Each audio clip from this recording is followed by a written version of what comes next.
planted in the sea, and it will obey you. Luke 17:6. And this, very truly I tell you, whoever believes in me will do the works I have been doing, and they will do even greater things than these, because I am going to the Father.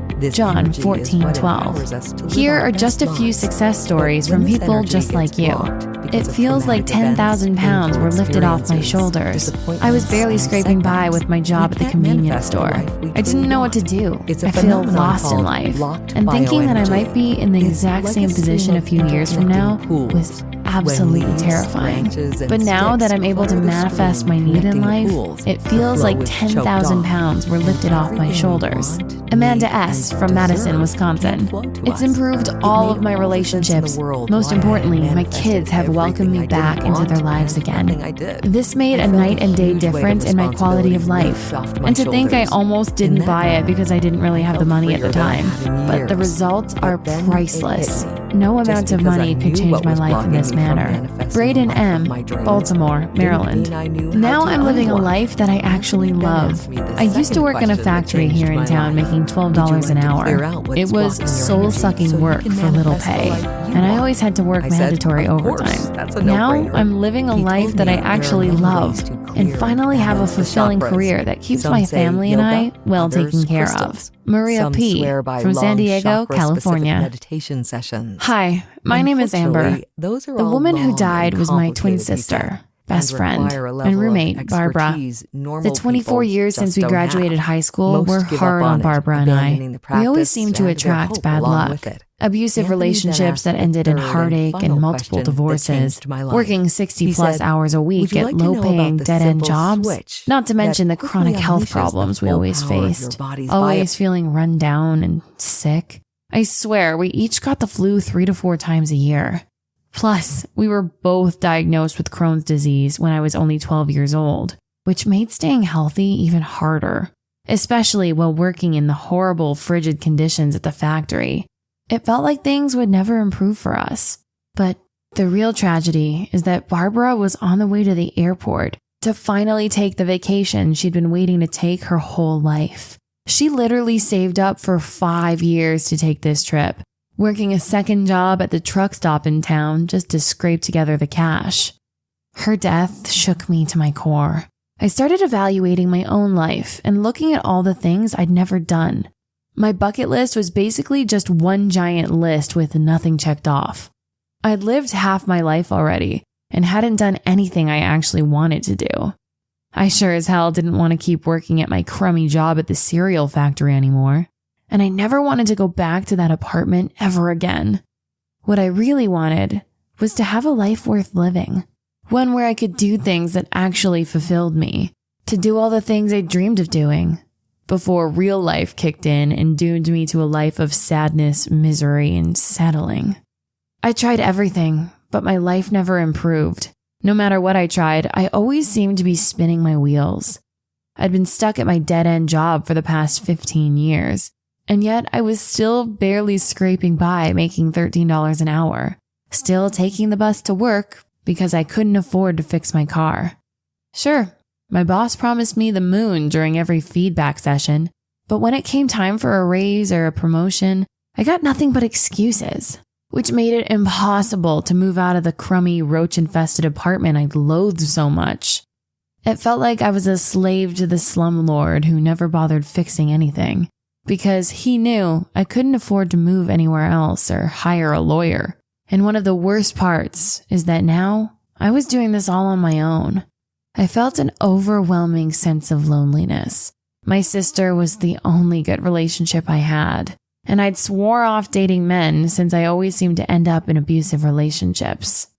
As awful as my apartment was, I never wanted to end up in the battered woman shelter ever again. On the worst days, it felt like life weighed 12,000 tons. Maybe you can relate. Maybe, like me, you've been prescribed expensive pills that help for a little while, but then the honeymoon phase wore off and they didn't really work anymore. Besides, while they did numb the pain a bit, they didn't actually improve my situation. It was just a band-aid, like the alcohol was, another one of my crutches, and with equally as bad side effects. I even tried meditation, but I just couldn't get it to work for me. It seemed like a lot of work, but I never got it. I was starting to think that giving up on suicide was a mistake. Until one day, I decided that I'd had enough. I craved and invited my own death. I was at a point where I dreaded getting out of bed every morning. I wasn't playing to win. I was playing not to lose. Life seemed pointless. The idea of doing anything that made me happy was a pipe dream. The bucket list would be better used as toilet paper. So I decided to head down to the hardware store and get some rope. I was going to hang myself. But when I got to the store, they still had 20 minutes before they opened. That's when I noticed a coffee shop next door that I'd never seen before. I felt some strange energy pulling me in. It was a strange energy that I'd never felt before. So I decided to go have a cup of coffee until the hardware store opened up.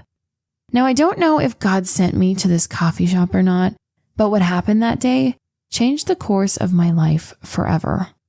When I walked in, I saw a man sitting at a little round table with his eyes closed and some earbuds in. I spotted him immediately because he had a tattoo of a priest's collar on his neck. I figured he was meditating and thought that it was a bit odd to be meditating in public. But hey, what do I know? But just a few minutes later, he opened his eyes. When he bent down to tie his shoe, he started laughing. That was fast. He immediately got up to order a coffee. Intrigued, I got in line behind him. "What kind of meditation were you doing?" I asked. Oh, I wasn't meditating. I was just trying to tune my brain. When I got here, I realized that I left my wallet at home. So I was trying to manifest a cup of coffee, and when I went down to tie my shoe, this $5 bill was lying there. Someone must have dropped it walking by. It wasn't there when I sat down. I remember reading about manifestation in the Bible, and I know that Jesus manifested all kinds of miracles. But this guy? So you just wished for $5 and suddenly found that $5 bill? Well, not exactly, but I did manifest this coffee, and that's just the way God chose to do it. Why don't you come sit down at my table when yours is ready? I'll tell you more about it. I'll never forget the story he told me at the table that day. I used to be a priest in the Catholic Church. In 2017, I had the pleasure of visiting the Vatican to meet Pope Francis for outstanding service in my church. It was a dream come true for me, and I was so excited and honored. Well, it just so happened that the same week I was visiting the Vatican, new writings were discovered by biblical scholars at the prestigious Oxford University. The writings talked about secret teachings to his brother James, teaching where Jesus reveals information about the heavenly realm and future events. I didn't know what that meant yet, but I was intrigued and excited that I was at the Vatican so that I could discuss this breaking news with the highest level authorities in the world. The next evening, I had dinner with the Pope as part of my celebration. There were loads of high-ranking bishops and other members of the church there. About halfway through the dinner, I worked up the courage to ask Pope Francis what the newly discovered writings meant. His demeanor flipped like a light switch. I was told never to bring up the subject again, and that those writings were heretical, meaning they went against the Word of God.